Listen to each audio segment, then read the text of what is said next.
overjoyed. I felt like I was walking on fluffy white clouds. That was before I knew what was coming. TW child loss. We found out I was carrying a boy. We named him Oliver. But then, during a routine ultrasound, everything changed. The technician's silence and the doctor's grave expression told us what we didn't want to hear. Something was wrong. Those fluffy white clouds I had been walking on, they became dark storm clouds that surrounded me for the rest of the pregnancy. We knew our son wasn't going to live long after his birth. In the end, one day was all we got with our perfect boy. I loved him to the stars and back, and I still do. I just wish I could have done something more to give him more time. I couldn't help but feel I had failed him as a mother. The next days, weeks, months passed in a haze of grief, so heavy I didn't know how we'd survive it. The nursery we'd so joyfully prepared now felt like a cruel joke. Silence felt deafening, and any noise was the wrong noise. I'd like to say that our relationship grew stronger through our shared grief, but it didn't. I wanted to start trying for another baby. I thought it would help us step forward out of the darkness we had felt trapped in. I thought it would be good for us to have something to look forward to, but Jack said he wasn't ready. He said we had to build back up our saving. It didn't take me long to get him to admit that.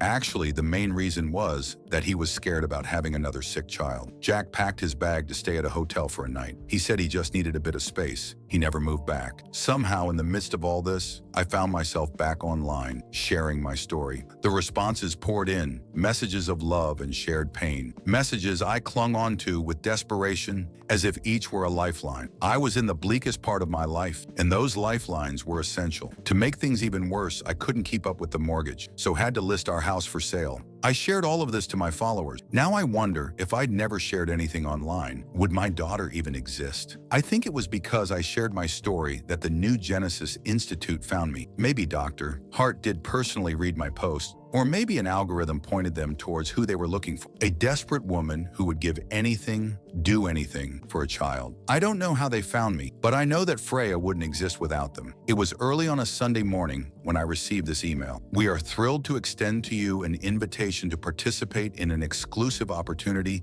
at the New Genesis Institute, a private fertility clinic dedicated to pioneering the future of human health and wellness. After learning about your fertility challenges and the heartbreaking loss you've endured, we believe you are uniquely positioned to benefit from and contribute to the groundbreaking work at the New Genesis Institute. Your journey has resonated deeply with Dr. Evelyn Hart, whose mission is not only to support those facing struggles, but also to advance the science of preventative medicine for future generations. To access your official invitation, please first sign the required NDA. There was a link to an NDA. I was nervous about clicking anything. It looked legit, but was this really some sort of horrible scam?